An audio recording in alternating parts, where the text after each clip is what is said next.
vous êtes sur RTL.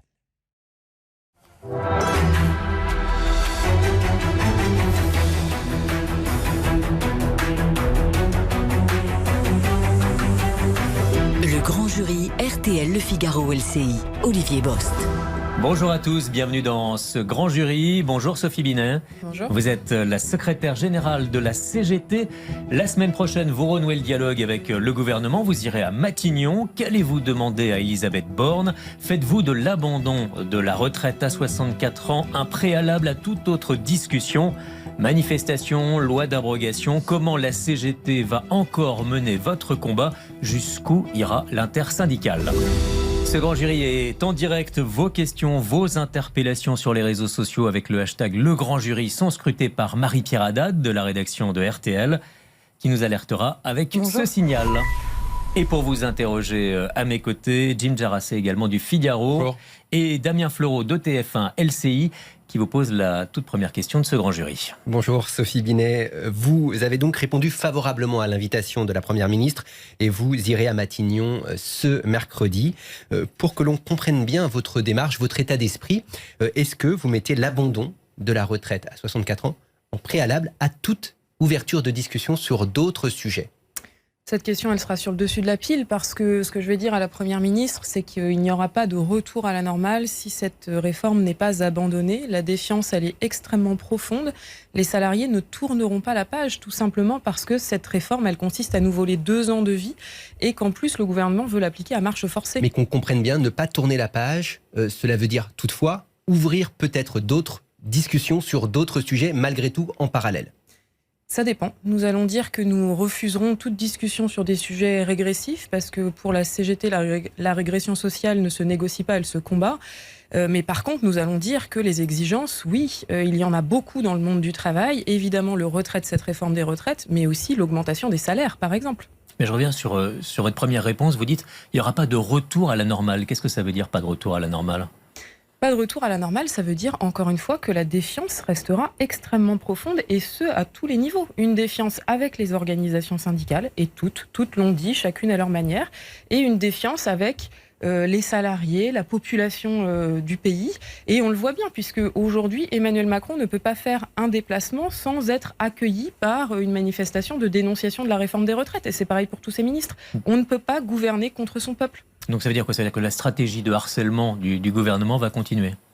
Alors, ce n'est pas une stratégie de harcèlement du gouvernement. Nous, on harcèle personne. Par contre, c'est les salariés, la population qui s'organisent pour se faire entendre et pour dire que, effectivement, la réforme des retraites est la casserole du gouvernement, que nous n'accepterons pas ce passage en force, nous n'accepterons pas qu'on nous vole 2 ans de vie pour une réforme qui n'a aucune justification économique et qui est extrêmement violente socialement. Encore une fois, nous voulons que soient discutées les alternatives à cette réforme violente et il y en a toute une série. Il suffirait par exemple d'augmenter le taux et l'assiette des cotisations pour récupérer ces 12 milliards qui manquent à horizon 2030. Jim Jarassé. Elisabeth Borne, ce matin dans le JDD, liste tout de même 4 sujets qui seront abordés lors de votre rencontre. La prévention de l'usure professionnelle, l'emploi des seniors, la reconversion et le compte épargne temps universel. Est-ce que malgré tout, malgré votre position sur la retraite à 64 ans, vous êtes prête, Sophie Binet, à aborder ces sujets ? Ça dépend. Par exemple, sur l'emploi des seniors, clairement, nous avons demandé, pour parler de cette question-là, à ce que la réforme des retraites soit abandonnée et suspendue. Là, on nous demande de faire les pompiers du gouvernement et de venir remplacer des dispositions qui ont été censurées par le Conseil constitutionnel avec une mesure violente qui s'applique au 1er septembre avec des salariés qui seraient, si cette réforme s'appliquait, obligés de travailler 6 mois de plus. Et dans le même temps, rien qui est prévu pour favoriser l'emploi des seniors, alors que, je le rappelle, aujourd'hui en France, à 61 ans, il y a 30% des personnes qui sont ni en emploi ni à la retraite, une situation qui touche principalement les femmes. Et on voit se multiplier les plans de suppression de postes des seniors. Par exemple, à Orange, il y a une rupture conventionnelle collective, 700 personnes qui sont principalement des seniors qui sont sortis de l'entreprise. Et ça, c'est le cas dans la quasi-totalité des entreprises du pays. On ne veut pas des seniors. Donc il y a une hypocrisie majeure avec cette réforme de nous dire il faut travailler plus longtemps et dans le même temps, on met les seniors à la porte de l'entreprise et donc ça fait exploser la précarité, le chômage et ça fait chuter les pensions, cette politique-là. Vous l'avez entendu, il y a eu une première interpellation sur les réseaux sociaux avec le hashtag Le Grand Jury. Marie-Pierre Haddad. Oui, Sophie Binet, votre façon de faire ne plaît pas à tout le monde. Je vais vous lire le commentaire d'un internaute. Il dit « Vous faites du jusqu'au boutisme irréaliste, c'est irresponsable. Pourquoi faire de la retraite à 64 ans une ligne rouge plutôt qu'au contraire de négocier avec le gouvernement pour faciliter le passage de la vie active à la vie de retraité ?» Le problème, c'est, nous l'avons dit sur tous les tons depuis le début, quand nous avons été reçus par le gouvernement avant que cette réforme passe en force en janvier, nous avons dit qu'il y avait toute une série d'alternatives à cette réforme injuste et violente, parce qu'encore une fois, les salariés ont déjà payé. Ça fait 30 ans qu'on nous impose des réformes des retraites régressives où à chaque fois les seuls à passer à la caisse, ce sont les salariés. Par exemple, il suffirait de mettre à contribution les dividendes et les rachats d'actions pour dégager les milliards nécessaires au financement des retraites. Par exemple, je pourrais multiplier les exemples. Il suffirait de faire l'égalité salariale entre les femmes et les hommes pour faire rentrer suffisamment de cotisations pour résoudre le déficit invoqué pour faire cette réforme. Donc cette réforme, elle n'a aucune justification économique et donc on ne nous demande pas de venir faire les pompiers du gouvernement. C'est le gouvernement qui aujourd'hui est irresponsable et jusqu'au boutiste, qui au bout de 4 mois de mobilisation refuse toujours d'entendre l'avis de la quasi-totalité des salariés, de l'ensemble des organisations syndicales et d'une majorité de députés. On revient un instant sur votre rendez-vous à venir, donc mercredi avec la Première ministre Damien Fleureau. Oui, on entend votre position, Sophie Binet, sur l'emploi des seniors, mais sur les sujets comme la reconversion, le compte épargne-temps universel. Est-ce que là, vous avez des revendications, des attentes, peut-être des différences aussi avec notamment la centrale de la CFDT sur ce sujet du compte-temps? Nous voulons parler réduction du temps de travail parce que effectivement, l'horizon, c'est pas d'allonger toujours plus longtemps le temps de travail comme le fait le gouvernement avec sa réforme des retraites, mais de le réduire, au contraire, pour que les gains de productivité servent à un bien-être social et sociétal. Et puis c'est aussi un enjeu environnemental. On le voit dans les pays où sont expérimentés la semaine de 4 jours et les 32 heures. Il y a à la fois un bienfait social et sociétal évident, notamment pour l'égalité femmes-hommes, mais aussi d'un point de vue économique, on sait que la productivité, elle est inversement proportionnelle à la durée du travail. Les pays dans lesquels la productivité est la plus faible, c'est les pays dans lesquels on travaille le plus, et c'est pour ça que la fuite en avant du gouvernement est très dangereuse, et socialement et économiquement. Mais faire une semaine de 4 jours, finalement 5 jours de travail en 4 jours, est-ce que ça ne met pas une pression encore supplémentaire sur les salariés, justement? Nous, ce que nous voulons, c'est une réduction du temps de travail, c'est-à-dire une semaine de 4 jours avec moins d'heures de travail. C'est pour ça que nous portons les 32 heures. C'est ce qui est expérimenté en Espagne et qui fonctionne bien. Il y a un certain nombre d'entreprises françaises qui l'ont mis en place et qui se portent très bien.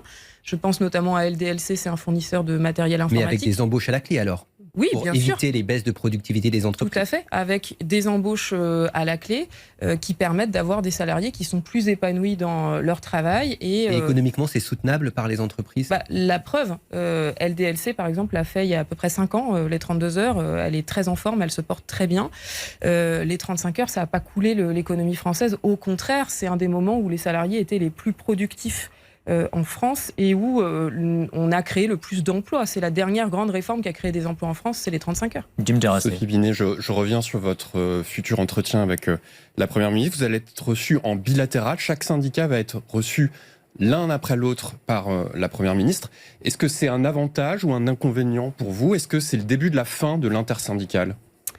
Non, c'est pas le début de la fin de l'intersyndicale. Ça fait 3 mois qu'on nous dit que c'est le début de la fin de l'intersyndicale. Et donc non, elle ne va pas s'arrêter demain, puisque vous avez vu qu'on a un appel clair avec une journée d'action qui doit être très forte, je le rappelle, le 6 juin prochain.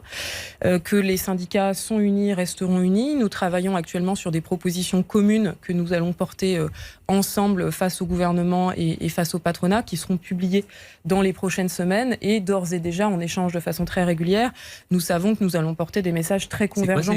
Vous nous en dire plus sur ces causes communes avec les autres syndicats? Eh bien, comme je vous ai dit, ça va être publié dans les prochaines semaines. Donc là, c'est pas encore finalisé parce que c'est un travail de fond sérieux. L'idée, c'est de dire qu'il n'y a pas seulement le refus des 64 ans qui vous permet d'être ensemble encore? Tout à fait. Par exemple, tous les syndicats s'accordent pour dire qu'il y a un gros problème sur les salaires et que nous voulons que le gouvernement et le patronat répondent à cette question sur les salaires. Tous les syndicats. Si je comprends bien, vous voulez absolument maintenir l'intersyndicale. C'est quelque chose d'important parce que c'est quelque chose qui a marché jusque-là? Oui, tout à fait. Et surtout, ça n'a pas marché sur du vide. Ça marche parce qu'on est d'accord sur des points clés. 64 ans quand même. Voilà, sur le retrait des 64 ans et de l'allongement de la durée de cotisation. Et puis aussi, nous sommes d'accord sur des propositions clés. Par exemple, sur la nécessité d'augmenter les salaires. L'ensemble des syndicats partagent cette nécessité-là. Ça va être d'ailleurs le premier point après le retrait de la réforme des retraites que j'aborderai avec la Première ministre en lui disant que ça n'est plus possible de continuer comme ça et que le gouvernement doit prendre ses responsabilités sur le sujet. Et quand Laurent Berger disait « tout coûtera plus cher », il l'a dit sur ce plateau ici au grand jury, c'est la liste que vous allez établir avec les autres syndicats, c'est pour que effectivement tout coûte plus cher pour le gouvernement ? Oui, tout à fait. Nous allons avoir une liste d'exigences très ambitieuses. La CGT aura en plus les siennes, mais nous aurons des exigences communes. Et ça veut dire quoi, tout coûtera plus cher ? Ça veut dire que là, il y a une colère sociale extrêmement forte. Et donc, d'abord, l'ensemble des syndicats sont d'accord pour dire qu'en termes de méthode, ça n'est plus possible de continuer comme avant. C'est-à-dire comme on nous l'a fait, par exemple, sur la réforme des retraites, à nous recevoir chacun un par un, à écouter nos propositions. Et puis ensuite, on découvre un projet du gouvernement qui ne prend aucunement en compte nos propositions. Donc, il faut que toutes les propositions des organisations syndicales soient examinées, expertisées, débattues, ce qui n'a pas été le cas jusque-là. Et il faut enfin qu'il y ait un agenda de progrès social qui soit à l'ordre du jour. Nous ne rentrerons pas dans un agenda de régression sociale imposé par le gouvernement ou le patronat. Et donc, nous voulons, par exemple, d'abord parler salaire. Mais l'agenda, il a été présenté par le gouvernement avec la préparation de ce projet de loi sur l'emploi notamment pour, vous l'avez dit en début d'émission, combler certains manques de la réforme des retraites sur l'emploi des seniors. Vous ne vous inscrivez pas dans cet agenda-là ? Pour l'instant, les rendez-vous de mardi et mercredi, nous n'avons pas d'ordre du jour. La feuille est blanche. Et c'est d'ailleurs ce que nous a indiqué le gouvernement. Et donc, nous prendrons nos décisions au fur et à mesure en fonction de ce que le gouvernement précisera ou pas et si nos demandes sont prises en compte ou pas. Moi, j'arriverai mercredi avec des demandes extrêmement précises en matière de contenu et en matière de méthode. Et donc, en matière de contenu, les sujets dont nous voulons parler, c'est la question des salaires. Parce que en France, aujourd'hui, les salaires s'effondrent. Il y a un tassement sans précédent, un déclassement sans précédent. Il faut indexer les salaires sur les prix. Je demanderai ensuite à parler de la conditionnalité des aides publiques. C'est plus possible. Oui. On multiplie les cadeaux pour les entreprises. C'est 200 milliards chaque année qui sont donnés aux entreprises chaque année sans conditions sociales ni environnementales. On a un levier majeur qui permettrait par exemple de mettre sous pression les entreprises pour augmenter les salaires. Il suffirait de mettre en place une disposition du type un avis conforme du CSE, des représentants du personnel, pour que les aides publiques soient soumises à une validation des représentants du personnel dans l'entreprise qui jugerait si les objectifs sociaux et environnementaux sont tenus, par exemple. Mais ça serait quand même un moyen de pression phénoménal pour les entreprises, là, parce qu'elles n'auraient plus le choix pour recevoir des aides publiques, il faudrait qu'elles augmentent les salaires. Tout à fait, il faudrait qu'elles respectent des objectifs. C'est un levier énorme, là.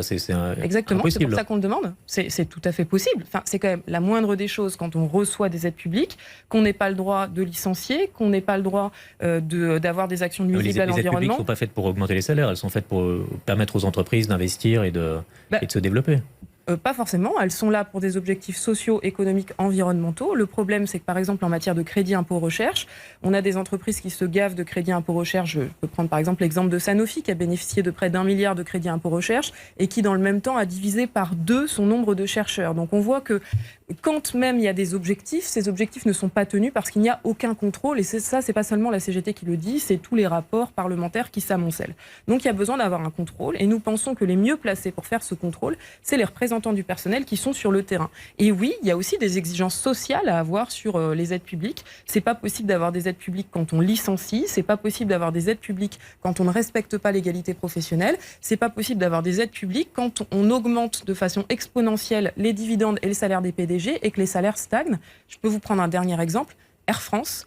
Le patron d'Air France vient d'annoncer le triplement de son salaire, je dis bien, qui passerait à 3 millions d'euros, alors qu'il a touché des milliards de prêts garantis par l'État. Il a été un des premiers bénéficiaires des aides Covid. C'est quand même un problème. L'entreprise, c'est pas lui qui directement a touché ces aides. On a une entreprise qui a été une des premières bénéficiaires des aides publiques et qui, dans le même temps, annonce le triplement du salaire du patron, ce qui n'est évidemment pas le cas sur le salaire des salariés d'Air France. Jim Darassi. Sophie Binet, toujours sur la question des salaires, est-ce que vous soutenez l'augmentation du SMIC et l'indexation des salaires sur l'inflation ? Tout à fait. Nous demandons à la fois une augmentation du SMIC parce que le SMIC aujourd'hui ne permet pas de vivre. Je rappelle d'ailleurs qu'en France, nous avons un salaire minimum horaire, mais pas un salaire minimum mensuel. Donc il y a des millions de salariés qui sont en dessous du SMIC mensuel, notamment des femmes, puisque 30% des femmes sont à temps partiel, donc qui travaillent, mais qui ont des salaires bien inférieurs au seuil de pauvreté. Donc il faut augmenter le SMIC, mais il ne faut pas se limiter à cela, puisque la France est aussi un pays de bas salaire, avec de plus en plus de salariés qui sont des smicards et surtout des smicardes. Il faut garantir le paiement des qualifications et donc il faut indexer les salaires sur les prix et que dès lors qu'on augmente le SMIC, tous les salaires augmentent de la même. Cette indexation, elle a été supprimée en 1983 déjà. Ouais. Comment on revient sur une mesure comme ça alors qu'on sait que l'indexation peut finalement constituer une trappe, une hausse de l'inflation? Alors effectivement, lapsus révélateur, l'absence d'indexation constitue une trappe à bas salaire. C'est ce qu'on vit aujourd'hui en France. Par contre, l'indexation permet de garantir le paiement des qualifications. Hausse des salaires, inflation. Alors, spirale inflationniste, oui, effectivement, c'est le compte du patronat et des libéraux. Mais moi, je vais dire une chose très simple. Cette indexation, elle existe en Belgique et au Luxembourg. Je ne crois pas que la Belgique et le Luxembourg se portent particulièrement mal économiquement, en tout cas pas plus mal que la France. Par contre, en Belgique et au Luxembourg, le pouvoir d'achat est garanti et il n'y a pas ce tassement des qualifications qu'on a en France qui est extrêmement dangereux pour l'avenir, y compris économiquement. Pourquoi est-ce qu'on a des problèmes de recrutement, d'attractivité, de qualification, d'emploi qualifié? Justement parce qu'il y a un tassement des salaires en France qui est grave.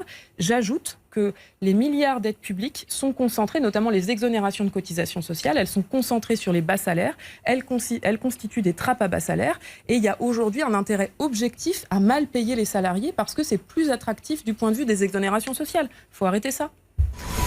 Une interpellation avec le hashtag Le Grand Jury. Marie-Pierre Haddad. Oui, vous savez que le sujet de l'inflation reste vraiment un sujet très important pour les Français. Bruno Le Maire, à propos du pouvoir d'achat, justement, le ministre de l'économie, a menacé de donner le nom des marques et des industriels qui refusent de baisser leur prix, faire le fameux name and shame. Est-ce que sur ce point-là, vous dites c'est une bonne idée, vous donnez un bon point au gouvernement? Le problème, c'est que le gouvernement fait beaucoup de mousse et beaucoup de com, et que par contre, sur les actions concrètes, il n'y a plus rien. C'est-à-dire qu'au lieu de faire du name and shame, encore une fois, il y a le levier des 200 milliards d'aides publiques qui constitue un levier autrement plus efficace. Et donc, il faut avoir des mesures d'efficacité et pas seulement des mesures de communication. Donc, pour vous, c'est complètement inutile, cette technique? Ça ne va pas aider à faire... à baisser les prix de la part des industriels? J'attends de voir dans le concret, mais je suis extrêmement sceptique. Par contre, je confirme qu'il y a un vrai problème avec aujourd'hui des industriels qui, dans un contexte d'inflation, au lieu d'augmenter les salaires de façon correspondante, profitent de l'inflation pour reconstituer leurs marges. Et c'est les salariés et les consommateurs qui payent avec une forme de double peine parce que ce sont les mêmes. C'est-à-dire, non seulement les salariés, leur salaire n'augmente pas, mais en plus, comme consommateurs, ils doivent payer des produits beaucoup plus chers parce que les entreprises préservent leurs marges et augmentent les dividendes versés aux actionnaires. Et la stratégie de nommer, de cibler ces entreprises, de les mettre sur la place publique, c'est aussi un peu ce que vous faites. Vous avez parlé d'Air France, par exemple, vous avez cité d'autres entreprises. C'est un facteur qui peut permettre de faire bouger. Oui, d'accord, mais quelque part, c'est un peu la stratégie du pauvre. C'est-à-dire que cette stratégie, c'est des stratégies qu'on peut avoir comme organisation syndicale ou comme ONG. Mais quand on est le gouvernement, on a bien d'autres leviers d'action que ça, quand même. Elisabeth Borne va fêter ses 1 an à Matignon mardi, la semaine prochaine. Est-ce que vous considérez qu'elle est encore suffisamment forte pour négocier? Ou est-ce que vous dites qu'un changement de Première ministre, ça pourrait... être utile? La question pour nous, c'est pas le nom du ou de la Première ministre, c'est la politique et la feuille de route qui lui est donnée. Le problème, c'est que on a une conception de plus en plus centralisée de la Ve République et c'est ça qui fait qu'on est aujourd'hui dans le blocage dans lequel on est, avec une réforme des retraites qui est imposée par la volonté d'un seul homme, à savoir Emmanuel Macron, qui n'écoute rien ni personne, qui n'écoute pas les députés, sa majorité, les syndicats, la population, et qui utilise de façon très cynique la Première ministre comme un fusible. Il l'a dit d'ailleurs, pour nous, un Premier ministre, une chef du gouvernement, ce n'est ni une exécutante ni un fusible. Elle doit avoir de vraies responsabilités et pouvoir les prendre. Et c'est pour ça que quand je vais la rencontrer mercredi, je l'appellerai à prendre toutes ses responsabilités et donc à dire au président de la République que cette réforme des retraites, c'est pas possible parce que ça va l'empêcher de finir son quinquennat. C'est ça le problème, c'est qu'il reste 4 ans de fin de quinquennat. Comment ce quinquennat va se finir avec ce niveau de défiance dans le pays aujourd'hui? Il y a un autre rendez-vous au-delà de celui que vous avez avec la Première Première ministre, qui sera à l'Assemblée nationale. Ça sera le 8 juin avec une proposition de loi pour abroger la réforme des retraites. C'est le groupe Lyot qui porte ça. Un groupe que vous avez rencontré et avec qui vous avez fait une conférence de presse ensuite. Il y a une réaction que je vais vous soumettre, c'est celle du député Les Républicains, Julien Dive, qui a vu votre conférence de presse donc avec les députés et qui a dit « Je ne suis pas là pour sucer la roue de la CGT ». Julien Dive fait partie des opposants à la réforme des retraites. Est-ce qu'à trop faire ou à trop vous afficher finalement avec des politiques, vous n'êtes pas en train de perdre des soutiens ? Écoutez, non, je crois pas. Je pense que là, il y a eu peut-être des prétextes qui sont pris pour justifier l'absence de courage.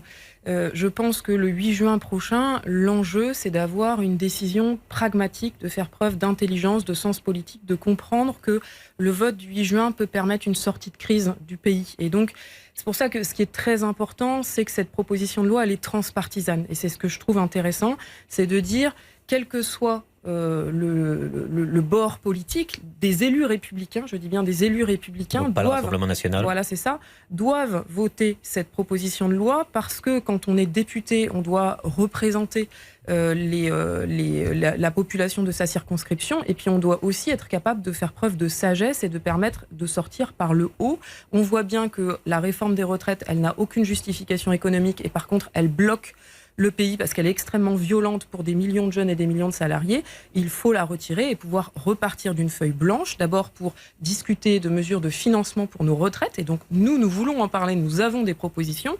Ce qui est intéressant, c'est que dans la proposition de loi du 8 juin prochain, il y a un article 2 qui prévoit une conférence sociale sur la question des retraites. C'est ce qu'aurait dû faire le gouvernement depuis des mois. Nous voulons venir dans cette conférence sociale avec nos propositions en matière de financement pour garantir la pérennité du régime. Et en plus, ensuite, repartir d'une feuille blanche, c'est permettre enfin de parler des vrais sujets, à savoir la question environnementale, la question salariale, la question de l'emploi, etc. etc. Et Elisabeth Borne juge cette initiative parlementaire irresponsable, tout simplement parce que si elle peut être examinée à l'Assemblée, elle ne passera jamais au Sénat.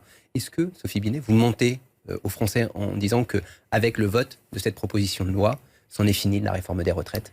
Non, pas du tout, parce que Elisabeth Borne sait très bien que, in fine, c'est toujours l'Assemblée nationale qui a le dernier mot. Et donc, effectivement, la proposition de loi doit passer ensuite au Sénat. Moi, je ne veux pas préjuger du vote des sénateurs. Je pense que les sénateurs et les sénatrices sont assez grands pour se faire leur idée par eux-mêmes.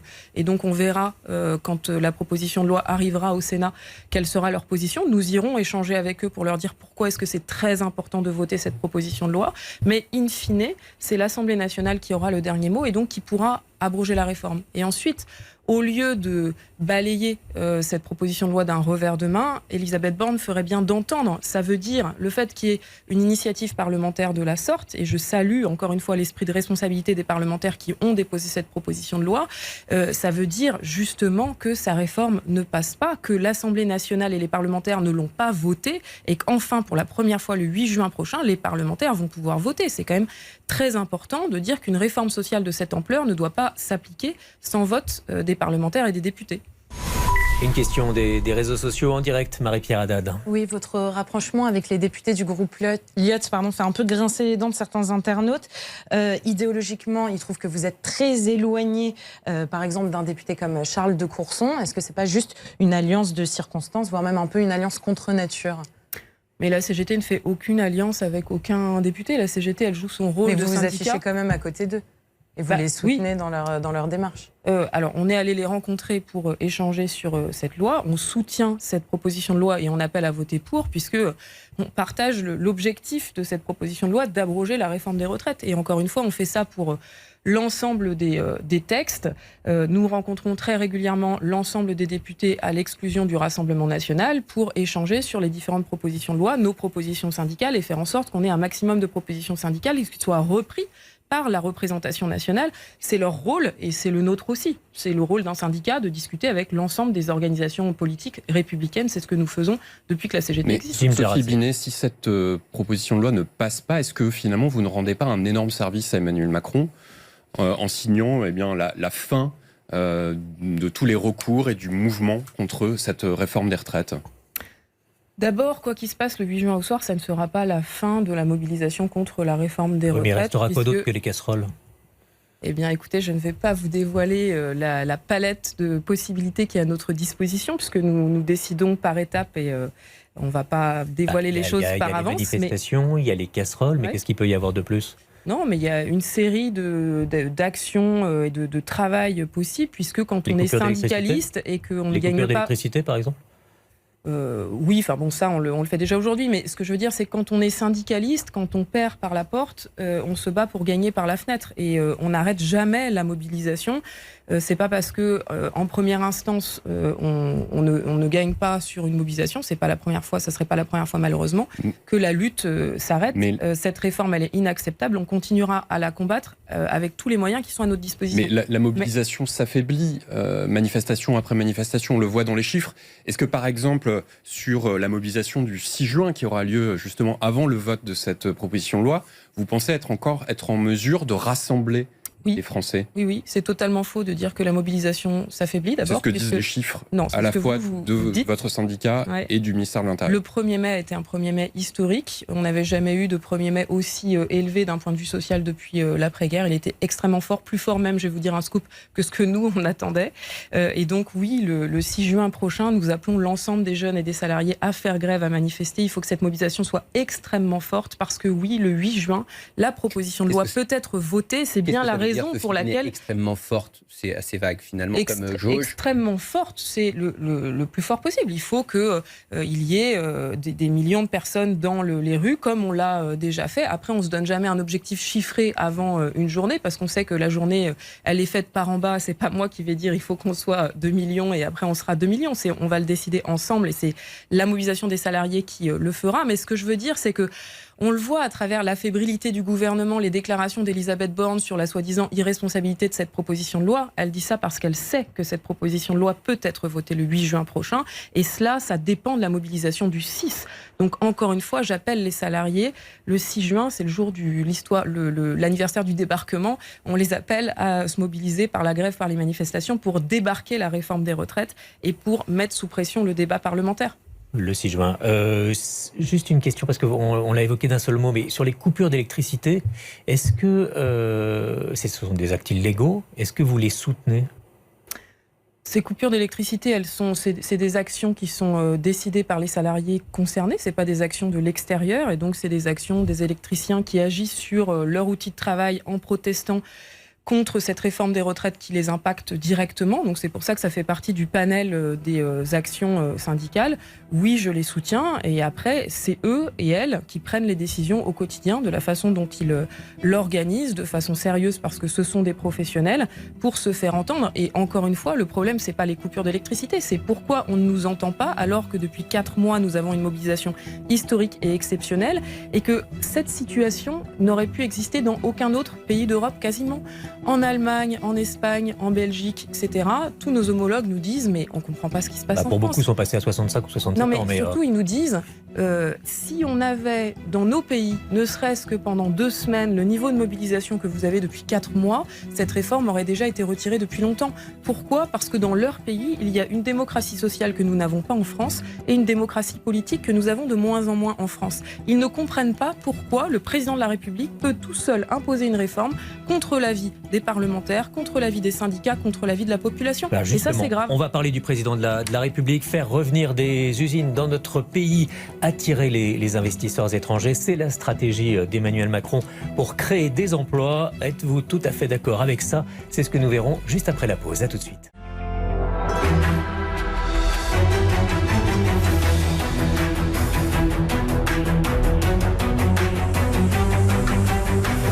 Suite du grand jury RTL Le Figaro LCI. Olivier Bost. Sophie Binet, la secrétaire générale de la CGT, est notre invitée ce dimanche. Nous allons maintenant parler de faire revenir les usines en France. Jim Jarassé. Oui, demain, Emmanuel Macron reçoit de grands investisseurs, les grands patrons au château de Versailles. C'est le sommet annuel Choose France. La CGT des Yvelines appelle à manifester devant le château. Est-ce que vous serez présente demain, Sophie Binet ? Moi, personnellement, non, mais je crois que c'est important de faire entendre l'intérêt des salariés demain. Vous soutenez ce mouvement de protestation. C'est quoi? C'est le symbole du château de Versailles qui pèse dans le choix de manifester? Non, d'abord c'est le rappel de la réforme des retraites et de notre refus de la réforme, et puis ensuite c'est l'expression du fait que pour faire revenir l'emploi industriel en France, il ne faut pas aligner l'action publique sur l'intérêt des grands groupes. Et c'est ce qui se passe aujourd'hui avec des annonces d'Emmanuel Macron qui reviennent encore une fois à multiplier les cadeaux aux entreprises. Pardon, qu'on comprenne bien, c'est-à-dire que des annonces de grandes entreprises d'investir sur notre territoire, cela n'irait pas dans le bon sens selon vous ? Non, c'est pas ce que je dis. Ce que je dis, c'est que l'action publique, elle doit pas seulement être guidée par l'alignement sur les intérêts des grands groupes, que l'action publique, au contraire, elle doit viser à contraindre l'action des grands groupes pour qu'ils respectent des normes sociales et environnementales. Et ce qu'on voit, c'est qu'en matière industrielle, l'emploi industriel en France y retrouve péniblement le niveau de 2014, qui était historiquement bas, puisque on a seulement 9% d'industrie dans l'emploi total, c'est 2 fois moins qu'en Allemagne, au Japon, en Italie, par exemple. Et pourquoi ? Parce qu'on attire les investisseurs, oui, mais par contre, les emplois beaucoup moins, parce qu'il y a un problème de normes. C'est un peu mieux faire, envoyé à Emmanuel Macron. Vous reconnaissez toutefois que sa politique en matière d'industrie va plutôt dans le bon sens ? Non, puisque en fait, ce redémarrage de l'emploi, il est global au niveau européen. Il n'y a rien de spécifique à la France. Le problème, c'est que je pourrais multiplier les exemples. Par exemple, il s'est déplacé vendredi à Dunkerque, dans une usine de fabrication de batteries. Donc, très bien de travailler sur cette filière-là. Par contre, 20 km à côté, il y a Valdune, une usine de production de roues pour les trains qui ferment. Et qui ferment pourquoi ? Parce qu'on n'a aucune stratégie sur la filière ferroviaire. Pourtant, la filière ferroviaire, en France, on maîtrise. On a la SNCF, entreprise publique qui fait rouler les trains, et on a Alstom, notre groupe champion du monde en matière de production de véhicules, de matériel pour les trains, qui pourrait maîtriser la commande publique et maîtriser la commande pour justement ce sous-traitant qui est le seul fabricant de roues de train et qui aujourd'hui ferme en laissant 380 ouvriers sur le carreau parce qu'il a été racheté par un groupe chinois il y a 10 ans qui a pompé tout son savoir-faire. Pour un an d'activité, de chiffre d'affaires sur ce site industriel, le temps justement de retrouver peut-être un repreneur. Sauf qu'en attendant, on a laissé un groupe chinois pomper tout son savoir-faire, tous ses brevets, et maintenant repartir avec l'activité ailleurs. Donc la question, c'est comment est-ce qu'on protège notre industrie européenne du dumping social et environnemental. Et là-dessus, l'annonce d'Emmanuel Macron de faire une pause sur les normes environnementales, c'est juste gravissime parce que c'est l'inverse de ce qu'il faut faire. Ce qu'il faut au contraire, c'est augmenter le niveau de normes sociales et environnementales au niveau européen pour lutter contre le dumping social qui se fait d'abord au sein de l'Europe et protéger les frontières européennes de produits qui ne respecteraient pas ce niveau de normes avec des droits de douane indexés sur le niveau de droits sociaux et environnementaux. Et ce n'est pas du tout ce que fait le gouvernement, malheureusement. Macron a dit qu'il fallait faire une pause après avoir adopté tout ce qui permettait de respecter l'accord de Paris. Donc c'est une pause pour après, ensuite pour rester compétitif et effectivement attractif. En fait, on sait qu'en matière environnementale, on va beaucoup trop lentement par rapport aux enjeux posés par le changement climatique. Mais beaucoup plus vite que la Chine ou que les États-Unis. Oui, sauf qu'on ne peut pas se satisfaire de se dire on va à la même vitesse que la Chine, parce qu'à ce rythme-là, la France sera submergée sous les eaux. Ce qu'il faut, c'est que l'Europe, elle donne l'exemple. On sait que le niveau de normes sociales et environnementales européen, il tire vers le haut le monde entier. Et il faut qu'on continue à faire ça. Et donc dire que la France va demander à faire une pause sur les normes environnementales et les normes sociales, c'est extrêmement grave. C'est un contresens historique. La CGT a longtemps eu une tradition, on va dire, productiviste. Est-ce que cette tradition-là, aujourd'hui, vous la reniez ? Pas du tout. Nous pensons qu'il faut réindustrialiser le pays et justement pour répondre aux enjeux sociaux et environnementaux. Il faut plus produire en France parce que c'est ça qui fera baisser les émissions de gaz à effet de serre qui explosent du fait des transports et de l'importation. En termes de chiffres, le président de la République ferait mieux de regarder la balance commerciale qui n'a jamais été aussi déficitaire. On n'a jamais importé autant de produits qu'aujourd'hui, justement parce que notre industrie va très mal. Donc ce qu'il faut commencer par faire, c'est relocaliser l'industrie, réindustrialiser la France France, mais justement en transformant l'appareil productif, en produisant autrement, avec des circuits courts, avec des produits qui durent plus longtemps. On va peut-être produire moins, mais produire mieux, pour garantir la durabilité, la réutilisation des matières premières. Marie-Pierre Haddad. Oui, il y a quelques années, je suis sûre que vous vous en souvenez, Emmanuel Macron avait déclaré qu'il suffit de traverser la rue pour trouver un emploi. Eh bien, en déplacement à Dunkerque, il a ironisé sur cette petite phrase et il a dit que maintenant, il suffit de faire 1 mètre pour trouver un travail. Vous voyez ça comment? Comme une nouvelle provocation? Oui, c'est très cynique, c'est très choquant pour les 5 millions de personnes qui, en France, sont toujours privées d'emploi, je le rappelle.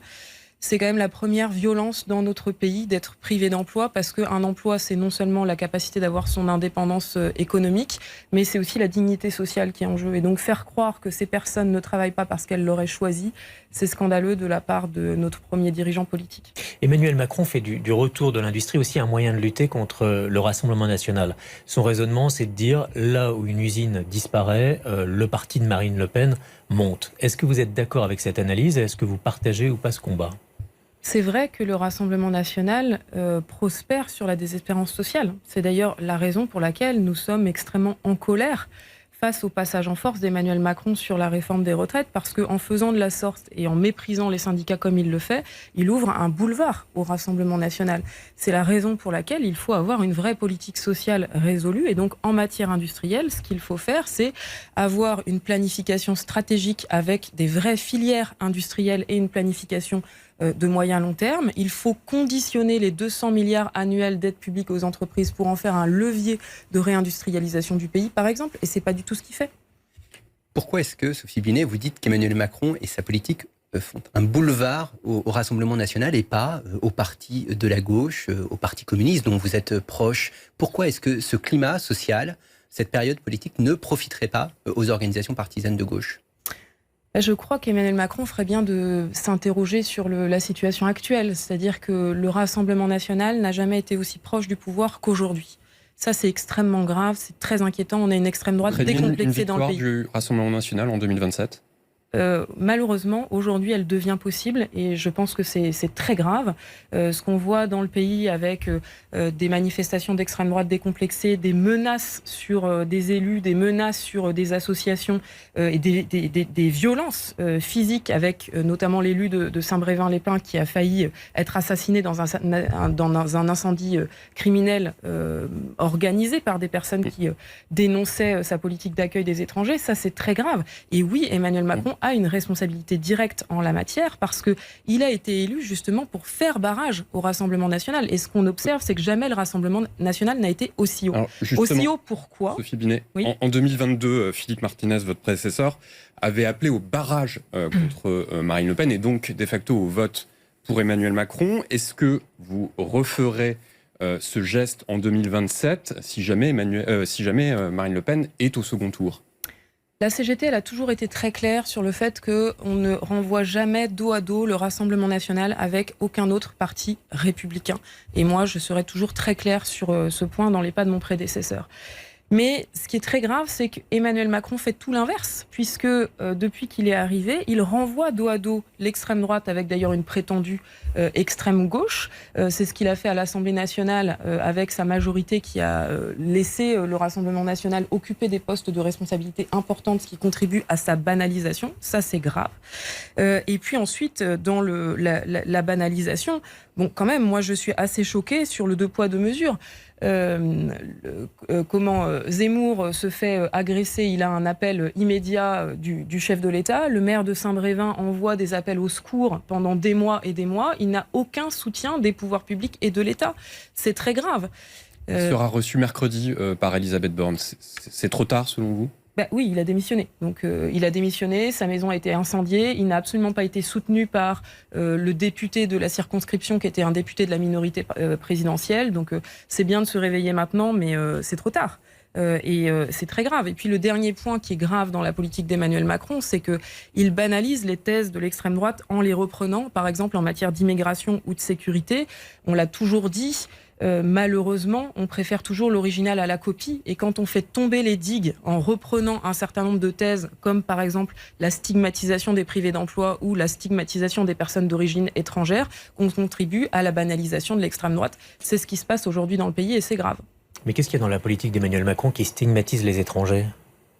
Par exemple, ce projet de loi immigration dont on nous annonce qu'il est à nouveau mis à l'ordre du jour et qui fait croire que le problème de la France, c'est qu'il y aurait trop d'étrangers. Il s'agit de faire exécuter les expulsions pour des gens qui sont en situation irrégulière et parallèlement de régulariser des gens qui travaillent.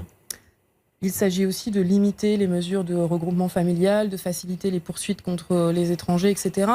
Et quelque part, ce qui est problématique avec ces mesures, et pour nous d'un point de vue social, c'est que quand on criminalise les étrangers, quand on rend plus difficile leur accès à des titres de séjour, on augmente les phénomènes... Sur les métiers en tension, l'idée est plutôt inverse. Sauf que c'est juste sur les métiers en tension et avec des conditions très limitées parce que c'est pendant des durées très limitées et ça donne le plein pouvoir au patronat là-dessus.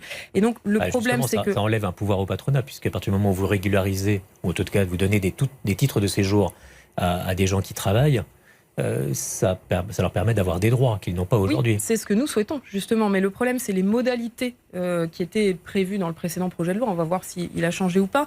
Mais qui, dans les modalités techniques, faisaient reposer beaucoup sur le patron. Parce que vous, pour bien comprendre, vous êtes pour une régularisation de tous les sans-papiers ? Nous pensons qu'il faut une régularisation par le travail et que quand on travaille, on doit être régularisé automatiquement. Pourquoi ? Parce que c'est ça qui permet de lutter contre le dumping social et de lutter contre le travail au noir dont abusent un certain nombre d'employeurs qui savent, parce qu'une personne n'a pas de titre de séjour, qu'elles peuvent très facilement les faire travailler sans contrat de travail, ne pas payer les heures supplémentaires, les faire travailler dans des conditions indignes, etc. Ça, c'est grave, évidemment, pour les personnes concernées, mais c'est grave pour tous les salariés parce que ça tire les droits des autres salariés vers le bas. Et puis, la dernière chose, c'est qu'en matière d'immigration, ce qui serait bien de rappeler et qu'on entend trop peu dans le débat public, c'est qu'aujourd'hui, l'immigration est une source de richesse pour notre pays, puisque chaque année, c'est 60 milliards d'euros qui rentrent dans les caisses du pays en matière d'impôts et de cotisations sociales grâce aux personnes étrangères en France. Ça, on l'entend jamais. Heureusement qu'on a des immigrés en France. Un détour par les réseaux sociaux avec le hashtag Le Grand Jury, Marie-Pierre Haddad. Oui, pour revenir à vos propos sur le Rassemblement national, un internaute vous souligne que de nombreux syndiqués de la CGT votent Rassemblement national et selon un sondage qui a été fait en 2022, Marine Le Pen est arrivée largement en tête chez les ouvriers et elle a séduit 22% des militants de la CGT. Vous leur dites quoi ? Qu'ils n'ont plus leur place au sein de la CGT ? Alors le vote, c'est un droit individuel avec confidentialité, etc. Donc évidemment, nous respectons la liberté de chacune et chacun dans l'isoloir. Par contre, la CGT, elle est extrêmement claire sur le fait qu'il n'y a pas de pire ennemi pour le monde du travail que le Rassemblement national. Et donc là-dessus, on gardera cette position très claire. Et puis, cette position très claire, elle s'accompagne aussi de dispositions très claires sur les responsabilités. Il n'y a aucun responsable syndical de la CGT qui peut être militant du Front National, encore moins élu. Dès qu'on l'apprend, cette personne est démandatée. Nous sommes une des organisations qui sont les plus claires sur le sujet. Donc voilà, je pense qu'on ne peut pas faire de procès à la CGT sur ce point qui est extrêmement clair. Mais encore une fois, pour faire reculer le Rassemblement national, il faut lutter contre la source, ce qui fait monter l'extrême droite aujourd'hui en France. Et ce qui fait monter l'extrême droite en France, c'est la désespérance sociale, le fait que les pouvoirs publics, les partis politiques, et notamment celui que dirige Emmanuel Macron, ont démissionné face au pouvoir économique et nous disent quand une entreprise veut délocaliser, on ne peut rien faire. Par exemple, je vais reprendre un exemple sur les questions industrielles. On a laissé fermer toutes les fonderies, donc les entreprises qui fabriquent les composants des moteurs thermiques, au prétexte qu'il fallait changer de modèle. Donc, par exemple, c'est la SAM, la Société Aveyronnaise de Métallurgie, 350 ouvriers concernés qui se sont battus pendant 2 ans. Leur premier client, c'était Renault, dont l'État est quand même actionnaire principal. Le gouvernement n'a pas levé le petit doigt pour garantir le maintien de l'emploi, peut-être la transformation économique, ça c'est possible, on avait des propositions sur le sujet, et à laisser les ouvriers se faire licencier. Et donc c'est quand on fait ça qu'on fait prospérer le Rassemblement national, et c'est la politique que porte le gouvernement aujourd'hui, c'est ce qui est grave. Un autre sujet dans l'actualité, c'est la lutte contre les fraudes. Damien Fleureau. Oui, annonce de Gabriel Attal, le ministre du Budget. Cette semaine, la lutte contre la fraude fiscale, notamment les grandes entreprises. On imagine que vous trouvez que ça va dans le bon sens, qu'il y a peut-être plus à faire. Est-ce qu'il faut aussi avoir la même stratégie pour lutter contre la fraude sociale ?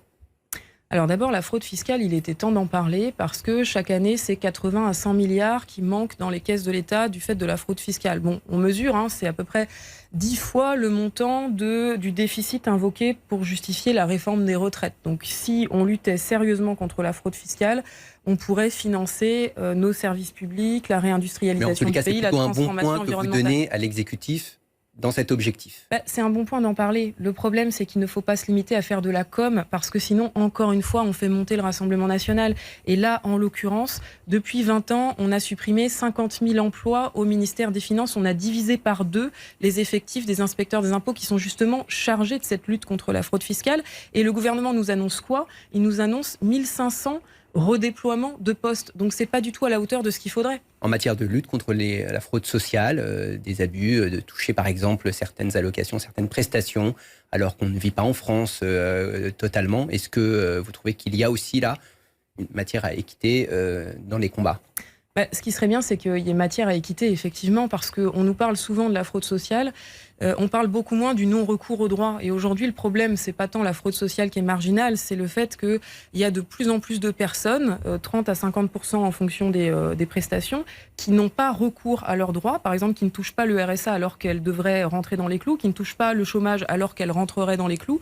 Pourquoi ? Parce que les procédures sont de plus en plus complexes. Il y a une automatisation aussi du versement de certaines allocations. Oui, pour l'instant, c'est pas fait. Et surtout, pour l'instant, ce que nous annonce le gouvernement, c'est la mise sous condition du RSA. RSA qui, je rappelle, est très loin du seuil de pauvreté. Et non seulement le RSA ne permet pas de vivre, mais en plus, on exigerait des personnes qui touchent le RSA qu'ils travaillent gratuitement. C'est juste scandaleux. Justement, une question sur le sujet. Elisabeth Borne souhaite des sanctions pour les Français qui ne respecteraient pas ce qu'elle appelle un parcours d'accompagnement au retour à l'emploi en échange du RSA. On comprend que vous êtes opposé à cette mesure. Est-ce que vous en faites une ligne rouge dans votre négociation avec le gouvernement ? Oui, exactement. Parce que c'est une stigmatisation inacceptable des privés d'emploi. C'est faire croire qu'il y a des gens qui se tournent les pouces et qui iraient bronzer au soleil avec 450 € par mois de RSA. Donc c'est scandaleux. Quand on touche 450 € par mois, on ne peut pas vivre. Et donc on passe son temps à essayer de joindre les deux bouts en multipliant les dispositifs pour trouver à manger pour pas cher, trouver à s'habiller pour pas cher, trouver à loger ses enfants pour pas cher. Et donc si en plus on a des sanctions, c'est pas sérieux. Aujourd'hui, il faut rappeler qu'il y a 5 millions de personnes qui sont privées d'emploi. Pourquoi ? Parce qu'il n'y a pas assez d'emplois en France. C'est pour ça qu'il faut réduire le temps de travail, par exemple, pour créer des emplois. Pour les salariés, il y a un accord qui a été signé récemment entre plusieurs syndicats et le patronat. Ça s'appelle un accord pour le partage de la valeur. Vous ne l'avez pas signé, il sera prochainement retranscrit dans une loi. Pourquoi vous n'avez pas signé cet accord ? Parce qu'on trouvait que c'était un hors-sujet. Parce qu'aujourd'hui, l'enjeu, c'est que les salaires en France baissent du fait de l'inflation. Et cet accord ne dit pas un mot sur la façon d'augmenter les salaires. Nous, ce que nous aurions souhaité, c'est une façon d'augmenter les salaires, le partage de la valeur. Sauf qu'on parle intéressement, participation. Bon, c'est un peu une cautère sur une jambe de bois, mais qu'on ne parle pas salaire. Nous, ce que nous aurions voulu, ce que nous voulons, c'est un accord à l'espagnol. Vous savez que les syndicats et le patronat espagnol ont signé un accord extrêmement ambitieux qui prévoit 10% d'augmentation de salaire sur les 3 ans à venir pour couvrir l'intégralité de l'inflation.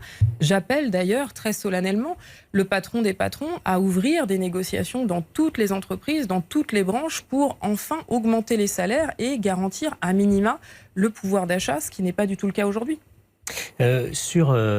Aujourd'hui est paru au journal officiel le décret qui lève l'obligation vaccinale pour les soignants contre le Covid. Que défend la CGT ? Les soignants qui sont vaccinés ou les opposants au vaccin ? La CGT défend une politique de santé publique et donc nous pensons effectivement qu'aujourd'hui il n'y avait plus matière à maintenir cette obligation vaccinale. D'abord parce que ça nous prive de nombreux soignants alors qu'on est dans un contexte de pénurie. Et puis ensuite parce que on voit que la situation en matière de Covid, elle s'est améliorée. Et donc on peut se permettre de faire travailler des soignants non vaccinés. Donc c'est une bonne chose de lever cette obligation. Avant d'être secrétaire général de la CGT, vous étiez CPE, c'est-à-dire conseillère principale d'éducation dans un établissement à Marseille, puis ensuite en Seine-Saint-Denis. Cette semaine, le ministre de l'Éducation, Pape Ndiaye, a annoncé des mesures pour renforcer la mixité dans les écoles. Mais ces mesures ne concerneront finalement que l'enseignement public. Est-ce que vous le regrettez ou est-ce que vous dites c'est déjà ça et il faut qu'on avance sur ce sujet-là ?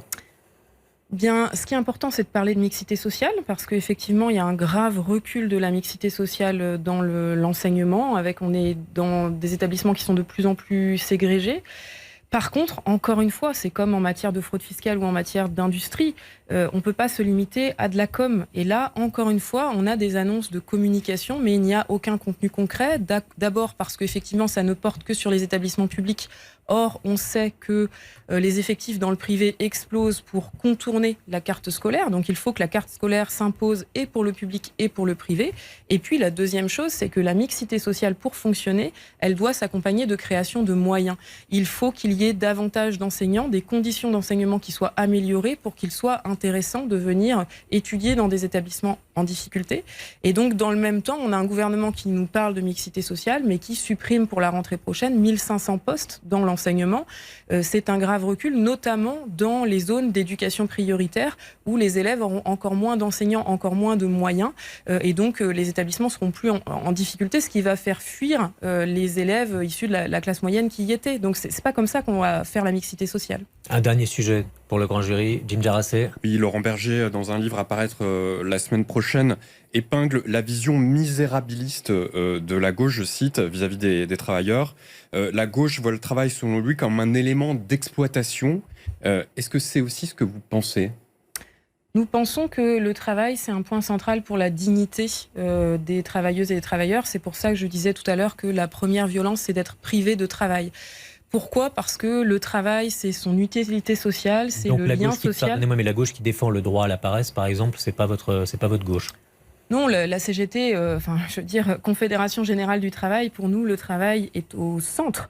Et donc, bien sûr que nous pensons que le travail joue un rôle central dans le lien social, les dynamiques d'émancipation. Mais pour ça, il faut combattre l'exploitation, qui est quand même une réalité au travail aujourd'hui, avec des conditions de travail qui sont aliénantes, parce que le travail est au service du dégagement de toujours plus de valeur pour les actionnaires. Vous dites à ces parlementaires, dont Olivier parle, qu'ils se trompent quand ils font ce genre de déclarations, que ces déclarations au droit à la paresse mènent la gauche dans le mur, justement, participent à faire monter le Rassemblement national.